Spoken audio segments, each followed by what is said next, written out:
അപ്പോൾ ചങ്ങായിമാരെ, ടേസ്റ്റി എഫ്സിയിലേക്ക് സ്വാഗതം. വീട്ടിൽ ഇരുമ്പുപുളി ഇഷ്ടം പോലെ ഉണ്ട്. പല നാട്ടിലും പല പേരുകളാണ്. ഓർക്കാപ്പുളി എന്ന് പറയും, നമ്മുടെ കോഴിക്കോട് ഇരുമ്പമ്പുളി എന്നാണ് പറയാം.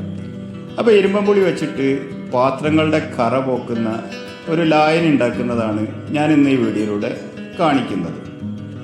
അതിനു വേണ്ടിയിട്ട് ഒരു 10-20ഓളം ഇരുമ്പുപുളി ഞാൻ എടുത്തിട്ടുണ്ട്. ഇരുമ്പുപുളി ഓക്സാലിക് ആസിഡ് കൂടുതലുള്ളത് കാരണം കിഡ്നി രോഗമുള്ളവർ ഇത് കഴിക്കാതിരിക്കുന്നതാണ് നല്ലത്. ഇനി ഞാനൊരു കടായി വെച്ചിട്ട് അതിലേക്ക് പകുതി വെള്ളം ഒഴിച്ചിട്ട് ആ ഇരുമ്പുപുളി ഒന്ന് വേവിച്ചെടുക്കുന്നുണ്ട്. ഇരുമ്പുപുളി വേവിക്കുന്നത് കൂടുതൽ വേവൊന്നും വേണ്ട. ഇരുമ്പുപുളിൻ്റെ കളറൊന്ന് മാറിക്കഴിഞ്ഞാൽ നമുക്ക് ഫ്ലെയിം ഓഫ് ചെയ്യാം. ഇതിൽ അസിഡിറ്റി ഒക്കെ കൂടുതലാണ്. ഈ ഗ്യാസ് ട്രബിൾ ഉള്ളവരൊക്കെ കഴിച്ചു കഴിഞ്ഞാൽ വയറിന് അസ്വസ്ഥത ഉണ്ടാവാനും ചാൻസ് ഉണ്ട്. പക്ഷെ വിറ്റാമിൻ സി കൂടുതലാണ്, പ്രതിരോധശേഷി കൂടുതലുണ്ട്, ഗുണങ്ങളും ഉണ്ട് ദോഷങ്ങളും ഉണ്ട്. അപ്പോൾ ഇത് ആ കളറൊന്ന് മാറിയിട്ടുണ്ട്.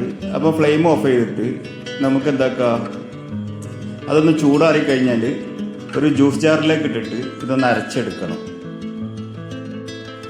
പിന്നെ ഇത് കൂടുതൽ കഴിച്ചു കഴിഞ്ഞാൽ നമ്മുടെ പല്ലിൻ്റെ എനാമലൊക്കെ ഇളകാനുള്ള ചാൻസും ഉണ്ട്. അപ്പം ഗുണവും ഉണ്ട് ദോഷമുണ്ട്. പിന്നെ കലോറി വളരെ കുറവായത് കൊണ്ട് തന്നെ ശരീരത്തിൻ്റെ ഭാരമൊക്കെ നമുക്ക് ബാലൻസ് ചെയ്യാൻ ഇത് വളരെ ബെറ്ററാണ്. അപ്പോൾ ഞാനിത് ഇതിലേക്ക് ഒഴിച്ചപ്പോൾ നമ്മൾ ഈ വെള്ളത്തിൽ കുറച്ച് കച്ചറകളൊക്കെ കാണുന്നുണ്ട്. അതൊക്കെ ഒരു അരപ്പ കൊണ്ട് നമുക്കൊന്ന് അരച്ചെടുക്കാം. അപ്പോൾ ഞാനിതിവിടെ ജ്യൂസ് ജാറിലിട്ടിട്ട് അരച്ചെടുത്തിട്ടുണ്ട്. ഇത് ഞാൻ ആ കടായിലേക്ക് തന്നെ മാറ്റുന്നുണ്ട്.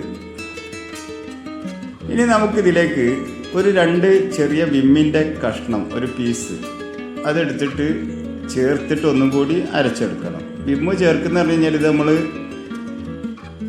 ഒരു ബോട്ടിലാക്കി വെക്കുമ്പോൾ കേട് വരാതിരിക്കാനാണ്. അപ്പോൾ അത് ചേർത്തതിന് ശേഷം ഒന്നും കൂടി ഞാൻ അരച്ചെടുക്കുന്നുണ്ട്. എന്നിട്ടൊരു അരപ്പ് വെച്ചിട്ട് നമ്മൾ അരച്ചെടുത്തതെല്ലാം ഒന്ന് ഫിൽറ്റർ ചെയ്തെടുക്കണം. അപ്പോൾ ഞാനത് ഫിൽറ്റർ ചെയ്തെടുത്തിട്ടുണ്ട്. ഇത് ഷുഗർ ഉള്ളവരൊക്കെ പണ്ട് കഴിക്കും. പക്ഷേ ഷുഗർ ഉള്ളവർ വെറും വയറ്റിലൊക്കെ ഇത് കഴിച്ചു കഴിഞ്ഞാൽ ഷുഗർ ഉള്ളത് ലോ ആകും, വളരെ ലോ ആയി പോകും. അപ്പോൾ കാര്യങ്ങളൊക്കെ വളരെ ശ്രദ്ധിക്കണം. ഇനി ഇതിലേക്ക് നമുക്ക് ഒരു 2 ടേബിൾ സ്പൂണ് വിനാഗിരി ഉണ്ടല്ലോ, സുർക്ക, അതും ഒരു 2 ടേബിൾ സ്പൂണ് ബേക്കിംഗ് സോഡ അല്ലെങ്കിൽ അപ്പക്കാരം അതും ചേർത്ത് കൊടുക്കുക. അപ്പോൾ അത് ചേർത്ത് കഴിഞ്ഞാൽ ഇതൊന്ന് പതഞ്ഞ് പൊന്തി വരും. അപ്പോൾ ജസ്റ്റ് ഒന്ന് ഇളക്കി കൊടുക്കുക. അപ്പോൾ നമ്മുടെ ലായനി ഇവിടെ റെഡി ആയിട്ടുണ്ട്. ഇനി നമുക്ക് കറ പിടിച്ച പാത്രമാണെങ്കിലും സിങ്കാണെങ്കിലും ടോയ്ലറ്റ് ആക്കണമെങ്കിലും ഒക്കെ ഈ ഒരു ലായനി വെച്ചിട്ട് വൃത്തിയാക്കി എടുക്കാം. ഞാനിപ്പോൾ എൻ്റെ കടായിൽ അത് ചേർത്ത് ഒന്ന് ഒരുക്കി കഴിഞ്ഞപ്പോൾ തന്നെ കടായി നല്ല ഗ്ലേസിങ് അയക്കുന്നു. പുറം ഭാഗം നല്ല കറുണ്ട്. അപ്പോൾ ഞാനൊരു ഭാഗം മാത്രം നിങ്ങൾക്ക് കാണിക്കാൻ വേണ്ടിയിട്ട് ഒന്ന് സ്ക്രബ് ചെയ്തപ്പോൾ തന്നെ അവിടെ വെളുത്ത് വന്നിട്ടുണ്ട്. അപ്പോൾ ഇതുപോലുള്ള വീഡിയോകൾ നിങ്ങൾക്ക് ഇഷ്ടമാണെങ്കിൽ ഒന്ന് ലൈക്ക് ചെയ്യുക, ഷെയർ ചെയ്യുക, ചാനൽ ഒന്ന് സബും ചെയ്യുക. അടുത്ത വീഡിയോയിൽ കാണാം. Till then live well, live strong. Tata.